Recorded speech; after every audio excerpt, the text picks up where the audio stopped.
Today we'll be reading 2 Chronicles 27 and Isaiah 9 through 12. Jotham was 25 years old when he became king, and he reigned in Jerusalem 16 years. His mother's name was Jerusha, daughter of Zadok. He did what was right in the eyes of the Lord, just as his father Uzziah had done, but unlike him, he did not enter the temple of the Lord. The people, however, continued their corrupt practices. Jotham rebuilt the upper gate of the temple of the Lord and did extensive work on the wall at the hill of Ophel. He built towns in the hill country of Judah, and forts and towers in the wooded areas. Jotham waged war against the king of the Ammonites and conquered them. That year the Ammonites paid him 100 talents of silver, 10,000 cores of wheat, and 10,000 cores of barley. The Ammonites brought him the same amount also in the second and third years. Jotham grew powerful because he walked steadfastly before the Lord his God. The other events in Jotham's reign, including all his wars and the other things he did, are written in the book of the king of Israel and Judah. He was 25 years old when he became king, and he reigned in Jerusalem 16 years. Jotham rested with his ancestors and was buried in the city of David, and Ahaz, his son, succeeded him as king. And now Isaiah 9 through 12. Nevertheless, there will be no more gloom for those who are in distress. In the past he humbled the land of Zebulun and the land of Naphtali, but in the future he will honor Galilee of the nations, by the way of the sea, beyond the Jordan. The people walking in darkness have seen a great light. On those living in the land of deep darkness, a light has dawned. You have enlarged the nation and increased their joy. They rejoice before you as people rejoice at the harvest, as warriors rejoice when dividing the plunder. For as in the day of Midian's defeat, you have shattered the yoke that burdens them, the bar across their shoulders, the rod of their oppressor. Every warrior's boot used in battle and every garment rolled in blood will be destined for burning, will be fuel for the fire. For to us a child is born, to us a son is given, and the government will be on his shoulders, and he will be called Wonderful Counselor, Mighty God, Everlasting Father, Prince of Peace.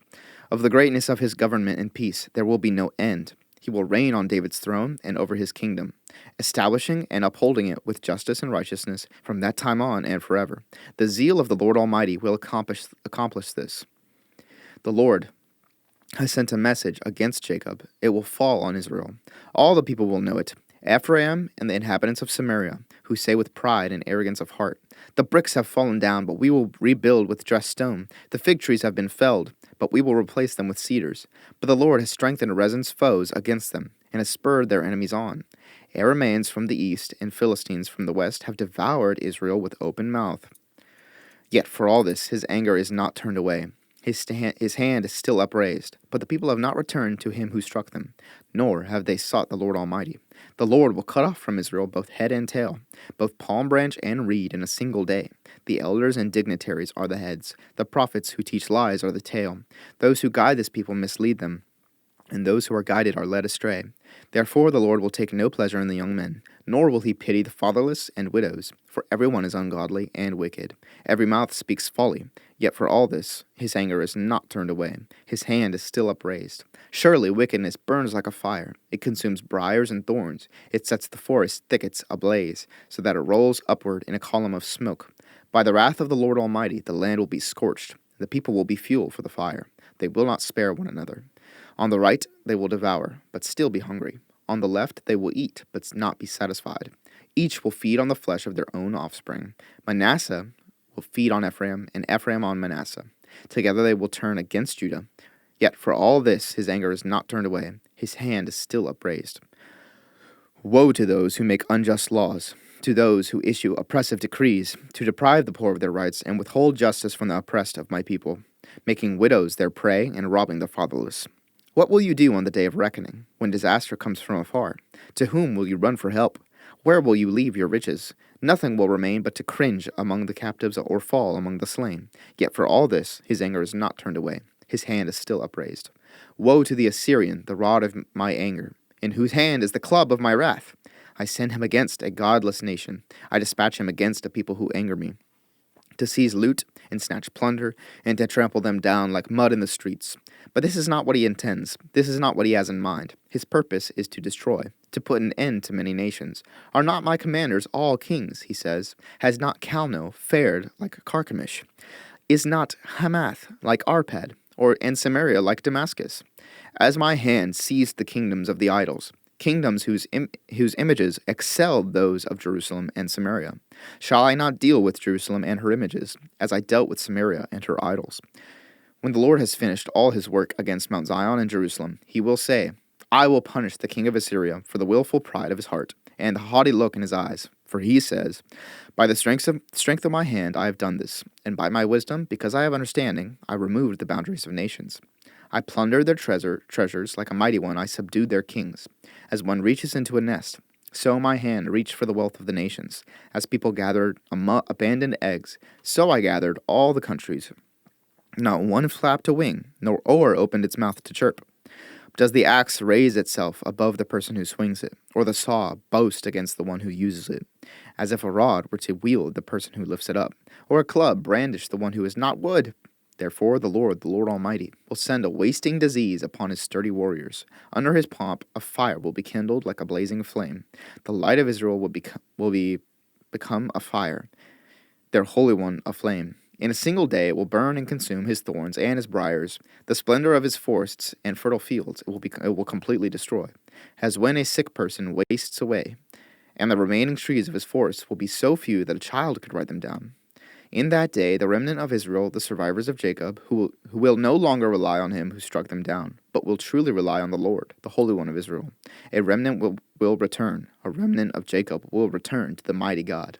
Though your people be like the sand by the sea, Israel, only a remnant will return. Destruction has been decreed, overwhelming and righteous. The Lord Almighty, will carry out the destruction decreed upon the whole land. Therefore this is what the Lord Almighty says. My people who live in Zion, do not be afraid of the Assyrians, who beat you with a rod and lift up a club against you, as Egypt did. For very soon my anger against you will end, and my wrath will be directed to their destruction. The Lord Almighty will lash them with a whip, as when he struck down Midian at the rock of Oreb. And he will raise his staff over the waters, as he did in Egypt. In that day their burden will be lifted from your shoulders, their yoke from your necks. The yoke will be broken, because you have grown so fat. They enter Iath. They pass through Migron.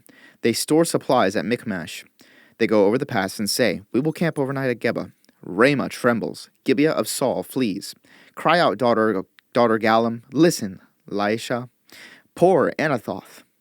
Madmenah is in flight. The people of Gebim take cover. The day they will halt at Nob. They will shake their fist at the mount of daughter Zion, at the hill of Jerusalem. See the Lord Almighty, will lop off the boughs with great power. The lofty trees will be felled. The tall ones will be brought low. He will cut down the forest thickets with an axe. Lebanon will fall before the mighty one. A shoot will come up from the stump of Jesse. From his roots a branch will bear fruit. The Spirit of the Lord will rest on him, the Spirit of wisdom and of understanding, the Spirit of counsel and of might, the Spirit of the knowledge and fear of the Lord. He will delight in the fear of the Lord. He will not judge by what he sees with his eyes, or decide by what he hears with his ears. But with righteousness he will judge the needy. With justice he will give decisions for the poor of the earth. He will strike the earth with the rod of his mouth.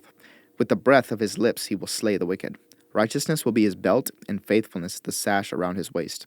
The wolf will live with the lamb. The leopard will lie down with the goat. The calf and the lion and the yearling together. And a little child will lead them. The cow will feed with the bear. Their young will lie down together, and the lion will eat straw like the ox. The infant will play near the cobra's den. The young child will put its hand into the viper's nest. They will neither harm nor destroy on all my holy mountain, for the earth will be filled with the knowledge of the Lord as the waters cover the sea. In that day the root of Jesse will stand as a banner for the peoples. The nations will rally to him, and his resting place will be glorious. In that day the Lord will reach out his hand a second time to reclaim the surviving remnant of his people from Assyria, from Lower Egypt, from Upper Egypt, from Cush, from Elam, from Babylonia, from Hamath, and from the islands of the Mediterranean. He will raise a banner for the nations, and gather the exiles of Israel, who will assemble the scattered people of Judah from the four quarters of the earth. Ephraim's jealousy will vanish, Judah's enemies will be destroyed. Ephraim will not be jealous of Judah, nor Judah hostile toward Ephraim. They will swoop down on the slopes of Philistia to the west. Together they will plunder the people to the east. They will subdue Edom and Moab, and the Ammonites will be subject to them. The Lord will dry up the gulf of the Egyptian sea. With a scorching wind he will sweep his hand over the Euphrates River. He will break it up into 7 streams, so that anyone can cross over in sandals. There will be a highway for the remnant of his people that is left from Assyria, as there was for Israel when they came up from Egypt. In that day you will say, I will praise you, Lord, although you were angry with me. Your anger has turned away, and you have comforted me. Surely God is my salvation. I will trust and not be afraid. The Lord himself is my strength and my defense. He has become my salvation. With joy you will draw water from the wells of salvation. In that day you will say, Give praise to the Lord, proclaim his name, make known among the nations what he has done, and proclaim that his name is exalted. Sing to the Lord, for he has done glorious things. Let this be known to all the world. Shout aloud and sing for joy, people of Zion, for great is the Holy One of Israel among you.